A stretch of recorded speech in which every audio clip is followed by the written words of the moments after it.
Assalamualaikum warahmatullahi wabarakatuh. Alhamdulillahi rabbil alamin.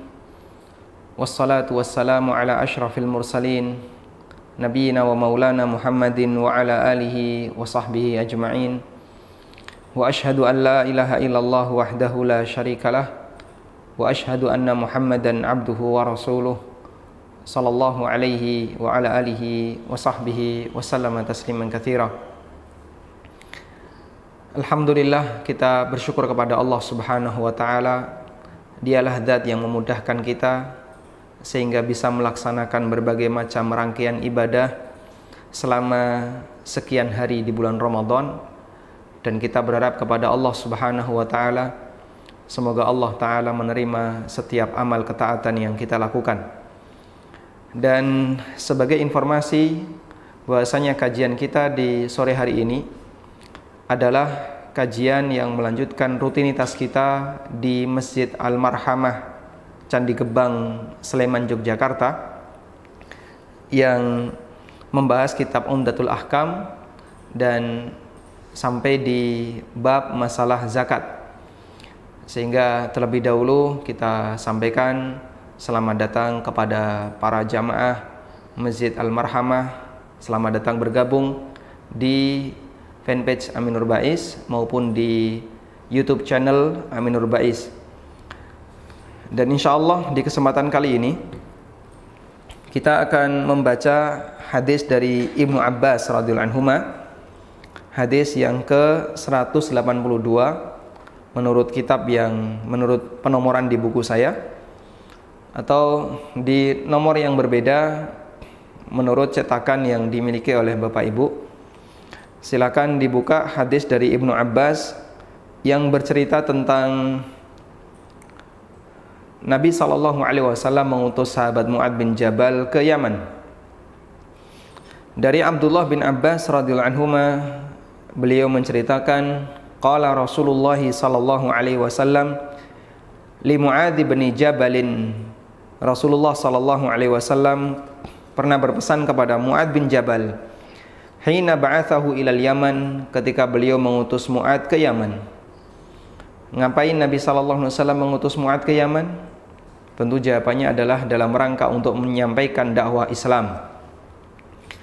Innaka sata'ti qauman ahla kitabin fa idza ji'tahum fad'uhum ila ay yashhadu an la ilaha illallah wa anna Muhammadan Rasulullah fa inhum ata'u laka bidzalika fa akhbirhum anna Allaha qad farada alaihim khamsa salawatin fi kulli yawmin wa laylah fa inhum ata'u laka bidzalika fa akhbirhum anna Allaha qad farada alaihim sadaqatan tu'khadhu min aghniyaihim faturaddu ala fuqaraihim fa inhum ata'u laka bidzalika fa iyyaka wa qara'ima amwalihim wattaqi da'watal mazlum fa innahu laisa bainaha wa bainallahi hijab.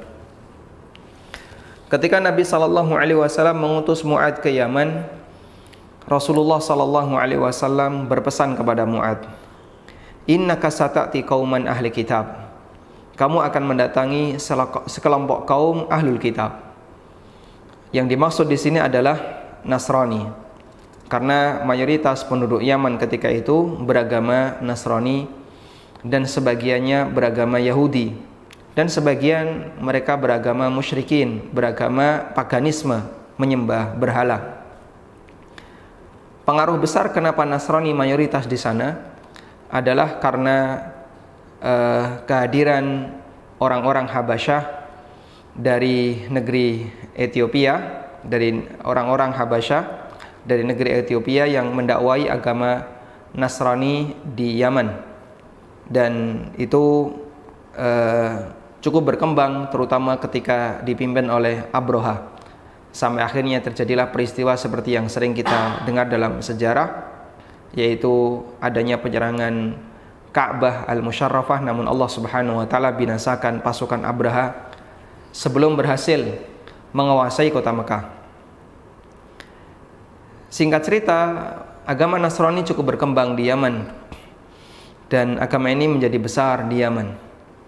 Nabi SAW menyampaikan kepada Mu'ad sebelum berangkat ke Yaman, innaka sata'ti qauman ahli kitab. Sesungguhnya engkau akan mendatangi sekelompok kaum ahli kitab. Yang ini memberikan pelajaran bagi kita bahwa ketika orang mau mendatangi satu tempat untuk berdakwah, maka salah satu di antara yang perlu dia pelajari adalah kondisi lingkungan yang akan menjadi mad'unya. Kondisi lingkungan yang akan mendengarkan dakwahnya, yang akan dia dakwahi. Karena dengan demikian dia bisa mengetahui latar belakang orangnya. Sehingga kalaupun mereka menyampaikan sanggahan atau menyampaikan bantahan, maka si dai ini bisa mempersiapkan kira-kira jawaban apa yang nanti akan saya sampaikan kepada mereka. Ahlu kitab Nasrani mereka punya Injil, sehingga Mu'adz bisa mengetahui seperti apa latar belakang agamanya, sehingga beliau bisa tahu kondisi masyarakat yang asli, akidah mereka, penyimpangan yang ada pada mereka, dan nanti pendekatan dakwah yang harus disampaikan kepada mereka seperti apa. Fa idza ji'tahum, jika kamu sudah mendatangi mereka, fad'uhum ila ayyashhadu, maka ajak mereka untuk bersyahadat. Apa isi syahadatnya? Alla ilaha illallah wa anna Muhammadan Rasulullah, yaitu syahadat la ilaha illallah, kesaksian la ilaha illallah, dan bahasanya Muhammad adalah utusan Allah. Hadis ini menunjukkan bahwa orang-orang ahli kitab atau orang Nasrani di zaman Nabi SAW adalah musyrikin, sehingga mereka diminta untuk bersyahadat la ilaha illallah sebagai pintu pembeda antara muslim dengan musyrik, karena mereka punya penyimpangan dalam masalah mentauhidkan Allah Subhanahu wa taala. Sehingga Mu'adz diminta oleh Nabi SAW, kalau kamu sudah mendatangi mereka, dakwahi mereka untuk menyatakan syahadat la ilaha illallah. Sehingga mereka bukan ahlu tauhid, tapi mereka adalah manusia yang punya penyimpangan dalam masalah tauhid. Makanya mereka diajarkan oleh Mu'adz agar kembali kepada tauhid dengan mengikrarkan la ilaha illallah. Karena itu anggapan sebagian orang bahwa ahli kitab di zaman Nabi SAW adalah ahlu tauhid, ini anggapan yang tidak benar. Dengan alasan, anggapan ini beralasan bahwa Allah Subhanahu wa taala menghalalkan sembelihan ahli kitab, sebagaimana yang Allah nyatakan di surat Al-Maidah, Al-yawma uhilla lakumut thayyibat wa ta'amul ladzina utul kitaba hillul lakum wa ta'amukum hillul lahum. Pada hari di mana Allah halalkan segala bentuk yang baik dan makanan ahli kitab halal bagi kalian. Yang dimaksud makanan ahli kitab di sini kata Ibnu Abbas adalah aidzabihatuhum, sembelihan ahli kitab. Allah halalkan sembelihan ahli kitab melalui surat Al-Maidah, di awal surat Al-Maidah. Namun apakah ini dalil bahasanya ahli kitab adalah ahlu tauhid di zaman itu? Jawabannya tidak ahli tauhid. Mereka bukan ahlu tauhid. Dan mereka adalah orang yang melakukan kesyirikan kepada Allah Subhanahu wa taala. Di antara bukti nyatanya adalah Allah Subhanahu wa taala menyampaikan, atau Mu'adz diperintahkan oleh Nabi sallallahu alaihi wasallam untuk menyampaikan agar dakwah pertama yang disampaikan kepada penduduk ahli kitab atau orang lain ahli kitab yang merupakan penduduk Yaman adalah dakwah la ilaha illallah. Menunjukkan kalau mereka ini punya penyimpangan dalam masalah tauhid. Lalu bagaimana dengan halalnya sembilan ahli kitab? Maka jawabannya adalah itu pengecualian dari Allah, Ta'ala, sehingga itu aturan khusus yang diberikan oleh Allah Ta'ala untuk ahli kitab. Karena itu meskipun mereka musyrik, sembelihan mereka dihalalkan oleh Allah Subhanahu wa taala selama mereka berstatus sebagai ahlul kitab. Sehingga dalam hal ini, apakah halal sembelihan ahlul kitab di zaman sekarang? Ya, jawabannya halal selama mereka ahlul kitab, bukan ateis, bukan sebatas beragama Kristen secara status, tapi betul-betul orang Kristen, betul-betul orang Yahudi. Selama dia ahlul kitab, maka sembelihannya halal, meskipun dia orang musyrik, dalam arti dia menyekutukan Allah dengan beribadah kepada Isa alaihi salatu wassalam, atau kepada murid-muridnya Isa yang lainnya. Wa anna Muhammadan Rasulullah, dan bersaksi bahasanya Muhammad adalah utusan Allah. Yang dua kalimat syahadat ini merupakan gerbang agar seseorang bisa masuk ke dalam Islam, yaitu mengakui Allah Subhanahu wa taala sebagai satu-satunya Tuhan yang berhak disembah, dan yang kedua mengakui Nabi sallallahu alaihi wasallam sebagai Nabi Allah, utusan Allah yang terakhir, dan tidak ada nabi setelahnya. Karena ahli kitab seperti yang kita tahu, mereka mengimani semua nabi dalam arti percaya bahasanya status itu adalah para nabi, kecuali Nabi Muhammad sallallahu alaihi wasallam. Sehingga mereka perlu didakwai untuk menyatakan bahasanya Nabi Muhammad sallallahu alaihi wasallam adalah nabi yang terakhir. Fa inhum ata'u laka bidzalika, kalau mereka sudah mau mentaati kamu untuk menyatakan hal ini, mengikrarkan la ilaha illallah dan bahasanya Muhammad adalah utusan Allah, fa akhbirhum, maka sampaikan kepada mereka, annallaha qad farada alaihim khamsa salawatin fi kulli yaumin wa lailah, bahasanya Allah Ta'ala mewajibkan kepada mereka sholat 5 waktu yang harus mereka kerjakan dalam sehari semalam. Allah wajibkan kepada mereka sholat 5 waktu dalam sehari semalam. Yang ini merupakan dalil bagi jumhur ulama bahwasanya sholat witir itu tidak wajib. Karena dalam hal ini Allah Ta'ala, atau dalam hadis ini Nabi SAW memberitahu kepada Mu'ad bahwa dalam sehari semalam hanya ada sholat 5 waktu yang wajib, sebagaimana sholat 5 waktu yang kita kenal. Sehingga pendapat yang mengatakan sholat witir itu wajib hukumnya tidak benar, karena ini adalah, atau ini tidak sejalan dengan hadis yang tadi kita baca. Tayyib. Ada juga orang yang berpendapat bahwa sholat tahiyatul masjid itu wajib, dan ini juga pendapat yang kurang tepat, karena sholat yang wajib dalam syariat kita sehari semalam hanyalah sholat 5 waktu, kecuali jika ada orang yang mau menambahkan sholat yang lain sebagai sholat sunnah, atau ketika dia bernadar. Pada waktu dia nadar, maka dia wajib untuk melaksanakan sesuai dengan nadar yang dia ucapkan. Ya, misalnya nadar sholat, maka sholat yang dia nadarkan menjadi wajib. Wajib bukan karena kewajiban dari syariat, tapi wajib karena dia nadarkan. Fa inhum ata'u laka bidzalika, kalau mereka mau mentaatimu untuk melakukan hal itu, fa akhbirhum, sampaikan kepada mereka, annallaha qad farada alaihim sadaqatan tu'khadhu min aghniyaihim faturaddu ala fuqaraihim, bahwa Allah Ta'ala mewajibkan kepada mereka untuk bayar zakat yang diambil dari orang kaya mereka dan dikembalikan kepada orang miskin di antara mereka. Zakat diambil dari orang kaya mereka dan dikembalikan kepada orang miskin di kalangan mereka. Tayyib. Ada sebagian orang yang berpendapat, dan kita mendengar pendapat ini ma'ruf disampaikan oleh kelompok-kelompok yang bermasalah di Indonesia seperti NII ya, atau kelompok yang menyimpang yang lainnya, bahwa saat ini kita sedang berada di fase Mekah. Karena kita sedang berada di fase Mekah, maka kita tidak berkewajiban untuk melakukan sholat 5 waktu. Sehingga tugas kita hanyalah sholat di waktu malam, yaitu sholat tahajud, qiyamul lail, dan bukan sholat 5 waktu. Alasan kenapa disebut berada di fase Mekah, karena kita saat ini belum memiliki negara Islam. Alasan mereka, kita masih berada di sebuah negara yang sistemnya campur-campur, tidak sebagaimana seperti zaman Nabi SAW ketika beliau berada di Madinah. Sehingga karena kita masih berada di fase Mekah, maka dalam hal ini kita belum berkewajiban untuk melaksanakan sholat 5 waktu.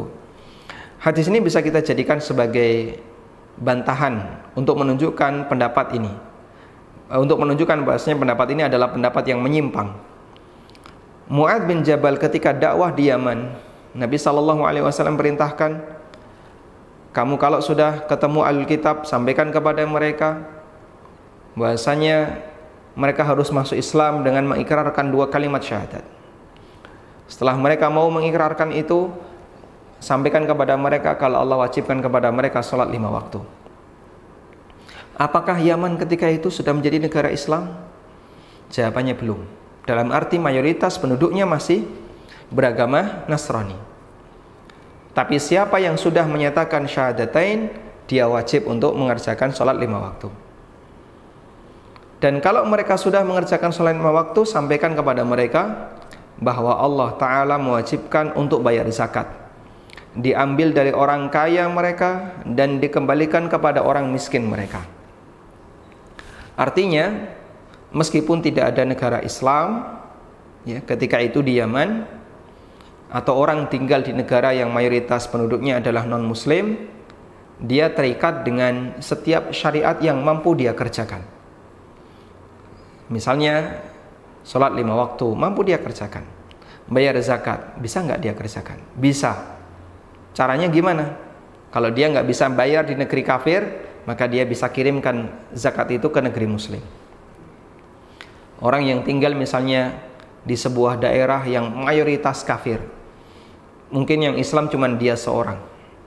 Anggaplah misalnya dia tinggal di Korea Utara, Muslim hanya beberapa orang. Dia bertahan hidup di situ ya, dalam kondisi terisolasi.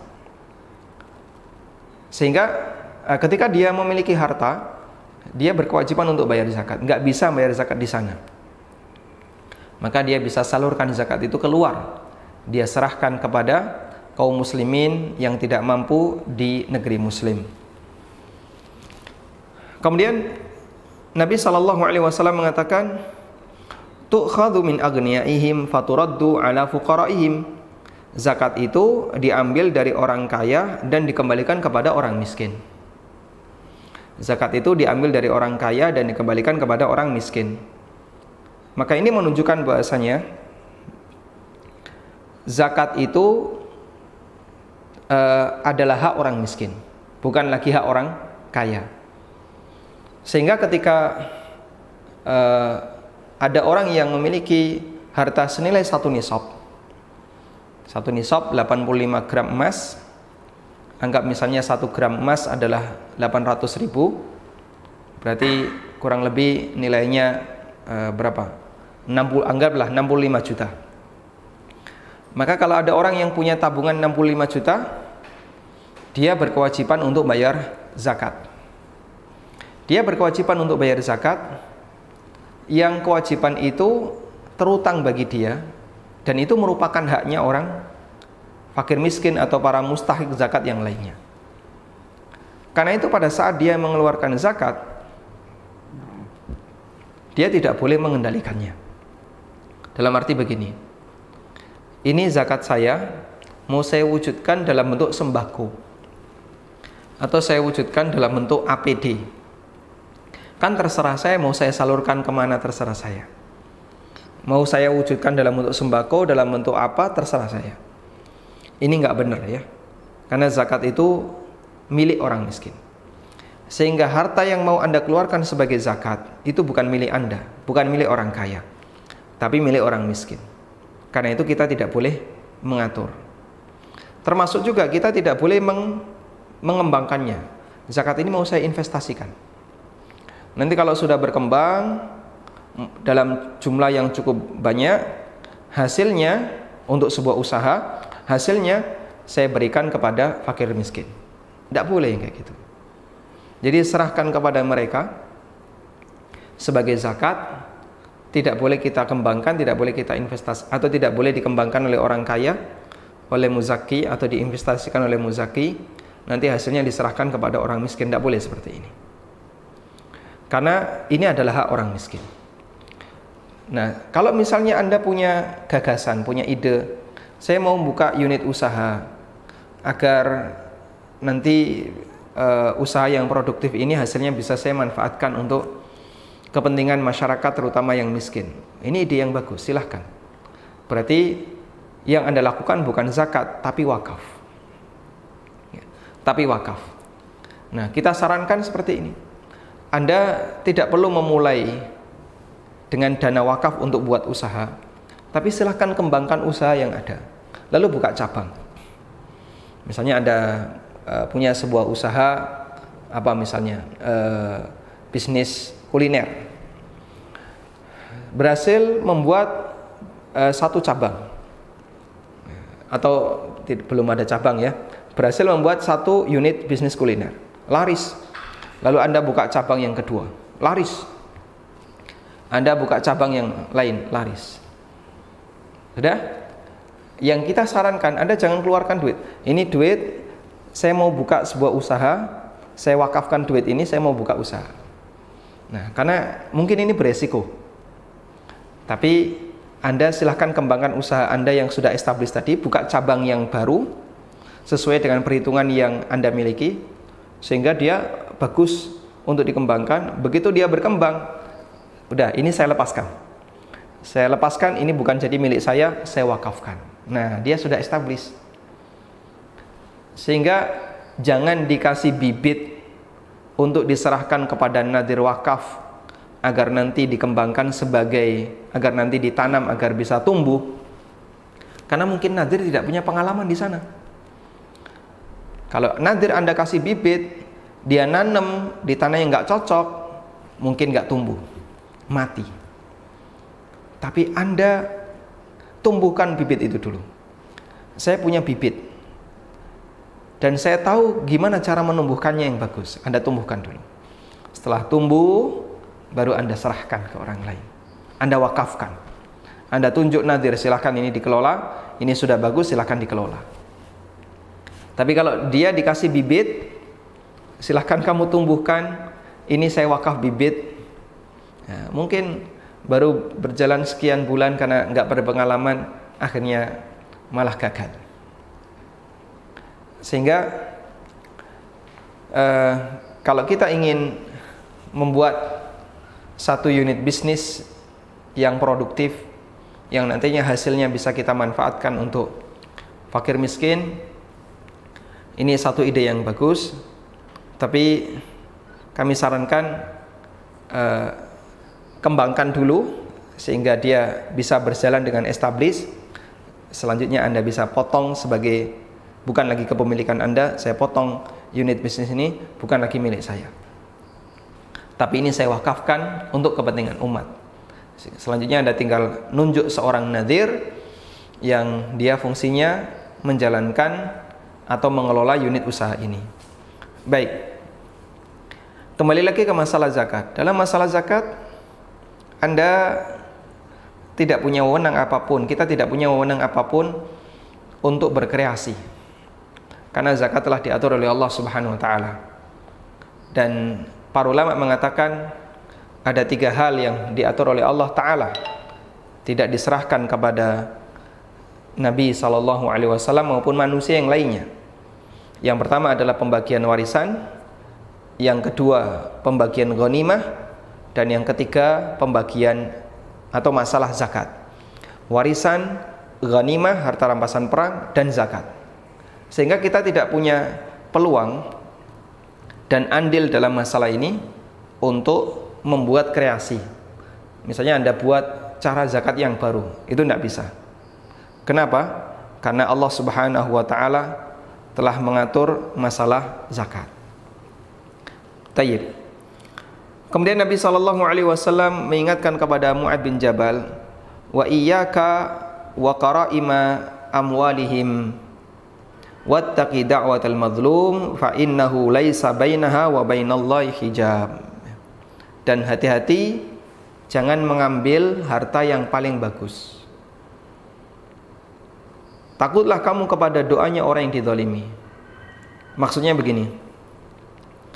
Jadi posisi Mu'adz ketika mereka mau menerima Islam dan mereka sudah menjalankan sholat, maka selanjutnya Mu'adz menjadi wakil bagi Nabi SAW untuk menarik zakat mereka. Sehingga status Mu'adz dalam hal ini sebagai apa? Amil. Sebagai amil. Nah, amil itu berhak untuk menarik zakat dari para muzaki. Nah, harta manusia dalam masalah zakat itu dibagi menjadi dua. Yang pertama ada harta dohir, yang kedua ada harta batin. Apa itu harta dohir? Harta dohir adalah harta yang kelihatan dari luar, harta yang bisa dilihat oleh orang lain. Contohnya hasil pertanian, ternak, ya, itu bisa dilihat oleh orang lain, sehingga orang bisa tahu jumlah kambing si A sekian ekor, jumlah sapi si B sekian ekor, jumlah onta si C sekian ekor. Dari situ kelihatan, oh berarti si A sudah berkewajiban zakat, si B sudah berkewajiban zakat. Kenapa? Hartanya dohir. Atau orang yang sudah terbiasa dengan menakar hasil pertanian, dia tahu si X dia mau panen, sawahnya ada di sini, luasnya sekian hektar. Ini kira-kira kalau panen keluar sekian kintal atau keluar sekian ton. Oh berarti nanti ketika panen si X ini mendapatkan beras yang sudah melebihi nisab, berarti dia wajib zakat. Nah, harta seperti ini disebut dengan harta dohir. Nah, amil punya wewenang untuk memaksa orang yang punya harta dohir di atas satu nisab agar dikeluarkan zakatnya, karena kelihatan. Pak, kambing Bapak sudah 50 ekor dan ini berarti sudah nisab, maka nanti tahun depan saya akan ambil salah satu, atau saya akan ambil zakatnya. Ya, saya akan ambil zakatnya. Nah, amil bisa melakukan seperti itu. Atau sahabat Bapak, ini kan kemarin Bapak panen, saya lihat dapat 2 kintal, dapat 2 ton, dan itu sudah di atas nisab, maka Bapak mau saya ambil zakatnya. Itu bisa dilakukan. Kenapa? Hartanya kelihatan. Nah, jenis yang kedua adalah harta batin. Harta batin itu harta yang tidak kelihatan, yaitu harta yang disimpan oleh seseorang. Nah, contohnya apa? Contohnya emas misalnya, atau tabungan, atau perak, atau harta yang lainnya yang dia wajib dizakati namun tidak kelihatan. Nah, untuk jenis yang kedua ini, harta batin, amil tidak berhak untuk memaksa, karena dia nggak tahu. Maka untuk jenis harta yang kedua, yaitu harta batin, semuanya kembali kepada pengakuan muzaki, sehingga amil hanya bisa menyampaikan woro-woro pengumuman kepada bapak ibu yang sudah punya tabungan senilai 1 nisab sekian juta ke atas, maka silahkan bayar zakat. Zakat bisa disalurkan melalui rekening ini atau bisa diserahkan langsung berupa uang tunai ke lembaga ini. Alamatnya ada di sini. Nah, itu bisa dilakukan di posisi untuk harta yang sifatnya batin. Tayyib. Tabungan yang dimiliki oleh kaum muslimin kita nggak tahu ya, mereka punya berapa, sehingga yang bisa kita lakukan hanyalah ngasih penjelasan. Kalau sudah dapat harta sekian maka wajib dizakati. Nah, selanjutnya mereka lapor, ternyata laporannya tidak sesuai dengan realita. Kita tidak perlu mengaudit, karena kita tidak diperintahkan oleh Allah untuk melakukan tajassus. Kita tidak diperintahkan oleh Allah untuk memata-matai seorang muslim, yaitu urusan dia dengan Allah kalau misalnya tidak sesuai dengan realita. Misalnya seharusnya dia punya tabungan 500 juta, tapi pada waktu zakat dia ngakunya 300. Pak, ini silahkan, total harta saya 300 juta, 2,5%-nya berarti berapa itu? 7,5 juta ya. 2,5%-nya 7,5 juta. Ini saya bayarkan 7,5 juta. Padahal aslinya 500. Yang seharusnya dia bayarkan 12.500.000, tapi ini dibayarkan 7,5 juta. Yaitu urusan dia dengan Allah Ta'ala. Kita tidak punya kewajiban. Baik, nanti akan kami audit. Saya tidak percaya kalau harta Bapak cuma 300 juta. Akan kami audit. Nggak ada tugas seperti itu bagi seorang amil. Karena zakat ini adalah zakat untuk harta yang sifatnya batin. Tayyib. Nah, untuk yang sifatnya dohir, Misalnya kambing kalau sudah mencapai 40 ekor, maka wajib dikeluarkan zakatnya seekor kambing. Nah, ketika ngambil seekor itu jangan yang terlalu bagus. Misalnya ngambil kambing jantan yang paling bagus, paling gemuk. Nah, itu dilarang oleh Nabi sallallahu alaihi wasallam. Fa iyyaka wa qara'ima amwalihim. Jangan ngambil yang terlalu bagus. Jangan pula ngambil yang terlalu rendah, tapi ngambil yang pertengahan. Nah, kalau kita ngambil yang paling bagus, bisa jadi itu termasuk kezaliman. Karena itu boleh ingatkan, wattaqi da'watal mazlum. Waspadalah terhadap doanya orang-orang yang dizalimi. Fa innahu laisa bainaha wa bainallahi hijab. Karena tidak ada hijab antara dia dengan Allah Subhanahu wa taala. Maka bisa jadi seorang muzakki yang menyetorkan zakatnya tapi dengan cara didolimi oleh amil, karena dia yang diambil paling bagus. Kemudian muzakki merasa itu kedoliman, maka dia berhak untuk berdoa kepada Allah Subhanahu wa taala karena didolimi. Anda bisa bayangkan, ini kedoliman yang mungkin nilainya cukup ringan. Orang ini berkewajiban zakat. Misalnya yang seharusnya dibayarkan adalah kambing yang harganya anggaplah 3 juta. Tapi si amil ini ngambil kambing yang harganya 5 juta. Ya, pejantan yang paling bagus, paling gemuk, paling besar. Harganya mahal. Ya. Padahal ini kan untuk tujuan kegiatan sosial. Itu dilarang oleh Nabi SAW. Meskipun ini tujuannya, ini kalau mau beramal jangan tanggung-tanggung. Ini saya ambil yang paling bagus. Oh jangan, tidak boleh.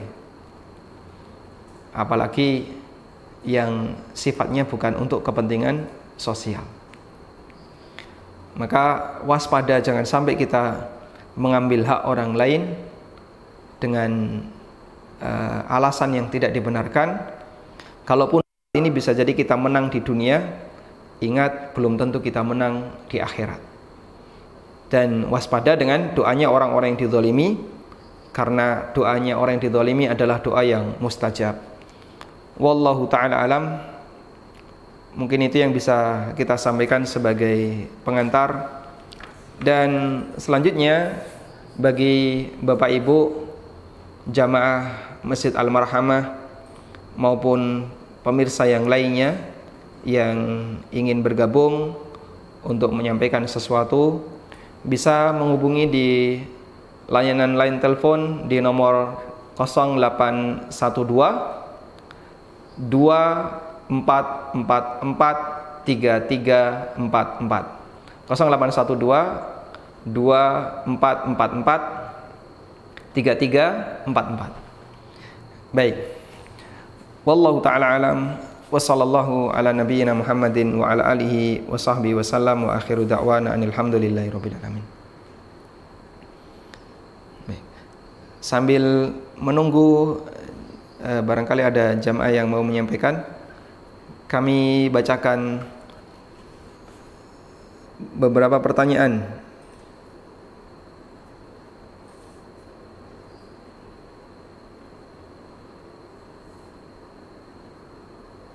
Baik, ada telepon yang masuk. Silahkan. Assalamualaikum warahmatullahi wabarakatuh. Waalaikumsalam warahmatullahi wabarakatuh. Dengan siapa, Pak? Mau tanya, saya Adit dari Perumahan Candi Ketong Permai. Silahkan.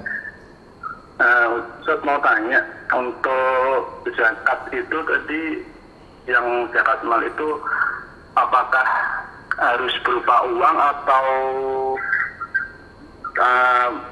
berupa uang kan? Tapi kita di sana untuk ini untuk pendidikan atau ini untuk apa gitu, apakah boleh tidak? Baik. Terima kasih. Assalamualaikum warahmatullahi wabarakatuh. Waalaikumsalam warahmatullahi wabarakatuh. Baik. Zakat mal berupa uang. Apakah boleh kita arahkan bagi penerima agar disalurkan untuk kepentingan tertentu? Misalnya pada waktu kita ngasih, kita pesan kepada penerima, ini untuk pendidikan atau ini untuk makan. Kalau sebatas advice, sebatas saran ya, sebatas saran, hukumnya boleh. Namun kalau bentuknya paksaan, tidak boleh. Sehingga ketika kita menyerahkan zakat itu, kita sampaikan kepadanya, ini zakat, atau Anda tidak perlu menyampaikan ya, tidak dianjurkan untuk menyampaikan. Anda berikan, Anda boleh kasih saran. Kalau bisa ini dipakai untuk biaya pendidikan, atau ini untuk bahan makanan atau yang lainnya. Tapi sifatnya hanya saran. Kok ternyata setelah dia menerima dipakai untuk beli baju, dan Anda tahu begitu dia dikasih, sorenya dia langsung belanja, ketemu Anda ya. Terus dia belanja baju atau belanja yang lainnya, terus menyapa, terima kasih Bapak, tadi saya pakai duitnya Bapak untuk beli ini. Nah, berarti kan kita tahu pasti ini adalah zakat yang kita berikan tadi. Jawabannya itu bukan tanggung jawab kita. Zakat kita sudah sah, gugur selama kita memberikan kepada yang berhak, yaitu fakir miskin. Selanjutnya terserah dia dalam memanfaatkan ya, kita hanya bisa ngasih saran, meskipun boleh bagi si fakir miskin ini untuk menggunakan yang lainnya. Wallahu a'lam. Baik, sambil menunggu penelpon berikutnya, ada pertanyaan dari Malaysia. Assalamualaikum. Waalaikumsalam. Saya mau tanya, bisa nggak sholat tarawih sendirian di rumah? Jawabannya, sholat tarawih boleh dilakukan sendirian maupun berjamaah.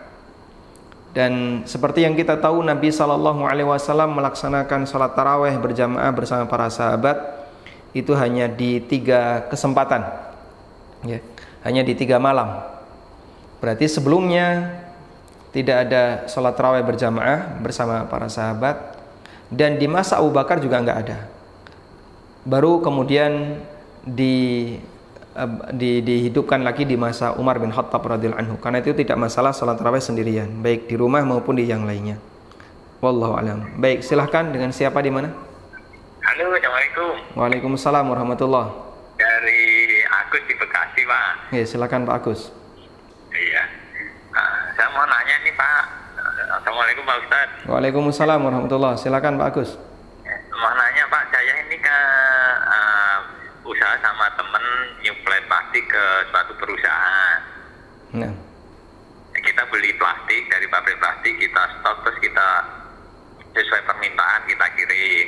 Itu masuk hitungan untuk perniagaannya, jaga perniagaan gitu Pak Ustadz ya? Baik, apakah plastik itu sempat tersimpan di gudang, Pak?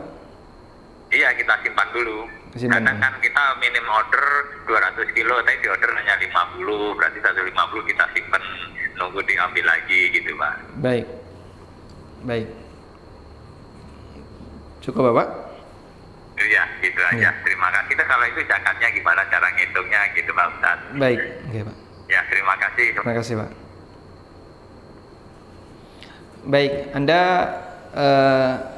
kulaan plastik, supplier ke sebuah perusahaan atau ke toko atau yang lainnya, dan Anda order dari pabrik, kemudian Anda simpen, lalu Anda jual. Maka bagaimana ngitung zakatnya? Yang dihitung adalah stok yang Anda jual, yaitu plastik tadi. Karena Anda bukan produsen, maka seluruh stok yang Anda miliki dihitung zakatnya. Ngitung zakatnya pakai harga apa? Jawabannya pakai harga kula. Sehingga pada waktu order dari pabrik, Anda kulanya berapa, itu yang Anda zakati. Zakatnya kapan? Apakah ketika order, ketika tersimpan, atau ketika kapan? Jawabannya setahun sekali, yaitu ketika Anda bayar zakat. Order misalnya senilai 100 juta, ini sudah jelas di atas nisab ya. Di bulan Safar, ini order yang pertama, bulan Safar tahun 1441. Berarti zakat Anda adalah Safar tahun depan. Nah, pada saat Safar tahun ini kan keluar masuk barang ya, keluar masuk, biarkan aja keluar masuk, itu biarkan aja. Sehingga jadi uang, Anda beli lagi, order lagi dari pabrik, jadi uang, Anda beli lagi, dan begitu seterusnya. Nah, bulan Safar tahun depan, Safar tahun 1442, Anda hitung, ada nggak stok di situ? Oh ada. Nilai stok berapa? 50 juta. Baik, nilai stok 50 juta, tambahkan dengan uang yang Anda punya. Anda punya uang, atau perusahaan Anda punya uang senilai 100 juta. Berarti totalnya 150 juta. maka Anda bayarkan zakatnya 2,5% dari 150 juta. Wallahu ta'ala alam. Sehingga stok itu dihitung di waktu ketika Anda mau bayar zakat. Di waktu ketika Anda mau bayar zakat. Baik, tadi ada penelpon yang masuk. Silahkan. Putus ya. Sambil menunggu penelpon berikutnya. Assalamualaikum. Waalaikumsalam. Qadarullah, saya baru tahu kemarin bahwa zakat mal diberikan harus dengan emas, perak atau uang. Bagaimana jika sebagiannya sudah terlanjur menggunakan sembako? Yang kami sarankan Anda ulang ya, Anda ulang dalam bentuk uang.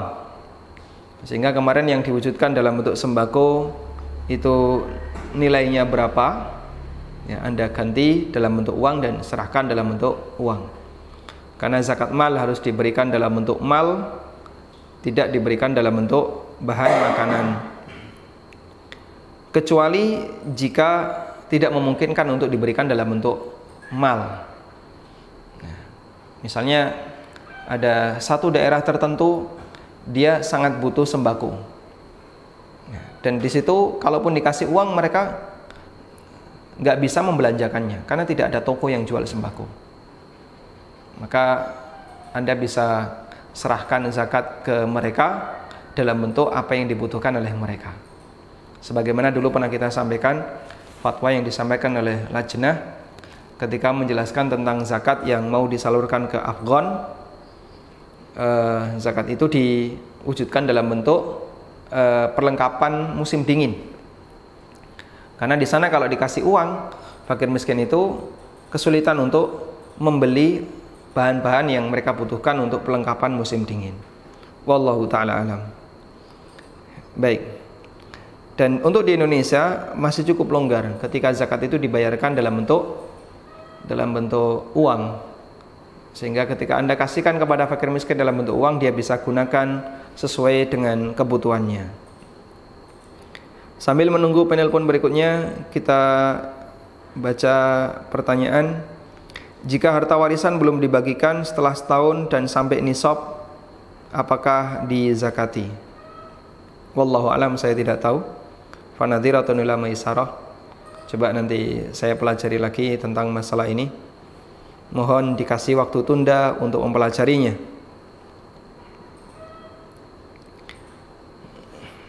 Tayyib. Pertanyaan berikutnya. Assalamualaikum. Waalaikumsalam. Apakah zakat mal berupa nilai uang dari hasil perdagangan dapat dibagikan dalam bentuk barang atau bahan makanan pokok? Jawabannya, zakat mal itu diserahkan dalam bentuk mal, dan zakat perdagangan diserahkan juga dalam bentuk mal, karena zakat perdagangan itu dikiaskan dengan mal.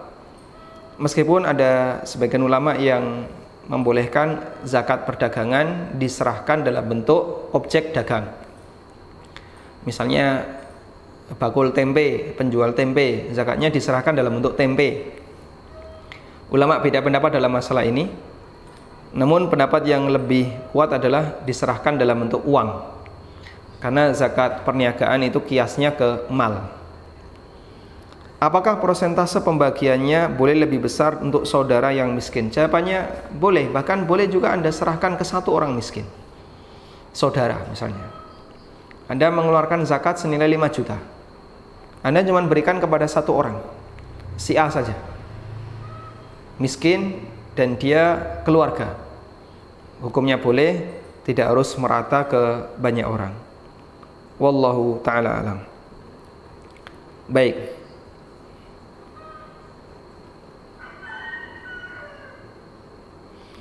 Pertanyaan berikutnya, apakah boleh kita sholat tahajud 2 rakaat kemudian kita sholat witir 3 rakaat? Jawabannya boleh. Karena selama Anda belum witir ketika taraweh, ketika di awal malam, Anda boleh sholat witir Anda sholat witirnya di akhir malam. Baik, kita angkat penelpon berikutnya, silakan, dan mungkin ini yang terakhir. Silakan Bapak. Assalamualaikum Ustaz. Waalaikumsalam warahmatullahi. Dengan siapa di mana?